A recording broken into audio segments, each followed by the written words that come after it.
Celiac disease, ever heard of it? It's a serious autoimmune disorder that can occur in genetically predisposed people. It's triggered by consuming gluten, a protein found in wheat, barley, and rye. When people with celiac disease eat gluten, their body mounts an immune response that attacks the small intestine. These attacks lead to damage on the villi, tiny finger-like protrusions inside the small intestine that promote nutrient absorption. This damage results in malabsorption of nutrients, which can cause fatigue, weight loss, bloating, and anemia. In severe cases, it even leads to serious complications like multiple sclerosis, infertility, neurological conditions, and in rare instances, cancer.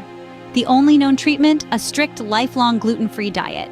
Now, it's not as simple as just avoiding bread. Gluten can hide in many places, even in unexpected ones like sauces, supplements, and medications. Understanding celiac disease is crucial.